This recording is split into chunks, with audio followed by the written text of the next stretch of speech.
hazvina kumira zvakanaka hama dzadiwa. Ndadzoka kwamuri nhasi uri musi wa1 October tiri muna 2024. Ndine nyaya yandiri kusangana nayo inosiririsa pano, ino nyaya yava Amos Chibaya avo vakanga vakasungwa. Saka nyaya iripo vari kunzi vakasungwazve vachitopedza kupiwa bail vakabva vatorwa futi.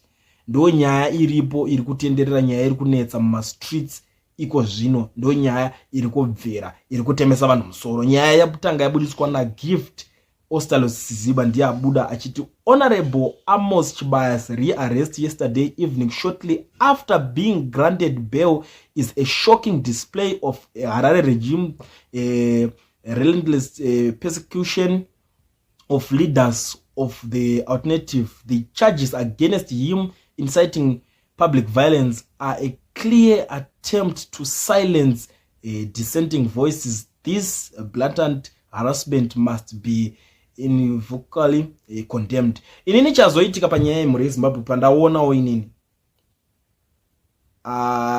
ndifungizire kuti ungamenshina the word shocking and ZANU-PF at the same time. Kuti shocking, ZANU-PF shocking, no, expected ndo word driver ngatotaura, because hazvisisiri zvinyowani zvokuti hanzi this ZANU-PF regime, yeah, this regime zvinhu izvozvo hazvimentionwe kawani. Unotongo mentiona zvinhu izvozvo kana uda kuti mentiona word ZANU-PF it's expected zvatopera, because vanhu mofanira kuziva mashandiro inotongoita, ndo mashandiro avo iwayo.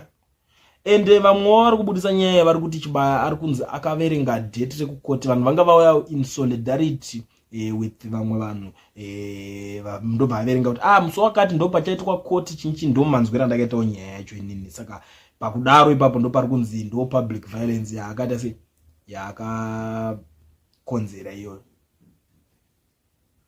Akusazivawo zvangu kuti violence yacho yakazoita sei, but I don't know mashandisirwo akuita mutemo wacho paZimbabwe ka, or because kumakoti uko hakuna kana basa rekuti dzimwe zvinhu rekuti vaitewo kana kuti dzimwe nyaya dzinyatsotongwa. Saka vakungoti takungocreate employment. Unoziva kuti nyaya iripo kanyaya dzekucreate employment kasinzi mamwe majaji acho aya vanga vasitombori qualified zvavo, vakangopinzwawo zvekunzi achingopinda ibasa mungoshanda. Saka vanenge vakutongonzi takutongokupai sinzi basa renyu ritoripo rekuti takutongokupai nyaya yakatongwa kudhara, uyu munhu akatongopinda achitongoro kupolitics akutongosvika achitongonosangana nazvo. Ndo imwe nyaya ndakatozoongorora ndikaona. Now ndiri kuona umwe ari kuti ZANU-PF can do as it wishes, for there is no opposition in this country. Tsvangirai died with it. Ndo mamwe mashoko andiri kuona panapo kuti pari kunzi vanokwanisa kungoita zvavanoda ende vacharamba vachingodaro, because hapana bato rinopikisa zvematongerwo enyika muZimbabwe, nekuti rakanga riripo Tsvangirai akatofa abva atoenda naro.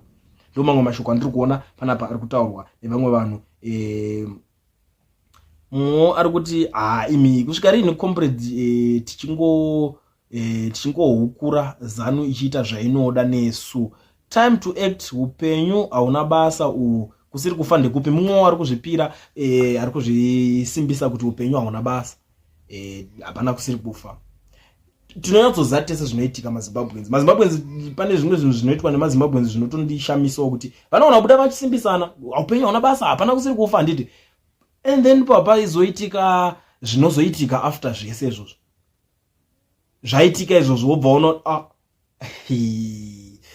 ko ningi ndo zvazoitwa, ningazonzwai. But panenge pakataura, pane pachiitika zvinhu vanosimbisana kuti upenyu hauna basa. Anenge achikusimbisa wacho achiti hauna basa anenge akawanda. Iwewe wako ndo unenge wautanga usina basa. Aina hangu personally handibvumirane nemashoko ekunzi upenyu hauna basa, hapana kusiri kufa. Kana pachikwanisa kuitika something chinokwanisa kubatsira, because unozosacrifice upenyu hwako because of these things, and uone hangu kunge zvimwe zvacho zvinomake sense. Toda kuonesana chokwadi. I know kuti it's something chekuti vanhu havadi kuzviteerera, but I don't think kuti upenyu hauna basa guys. Amen. Munoionawo senyaya guys iripo, nyaya yekusungwa kwa Amos Chibaya kwakaitwa, kusungwa zvekare kuzi anga akatorwa akabva apiwa bail, vatorwa futi. Munoionawo senyaya. Ndangondiwe nayo ndakakubatirai panapa.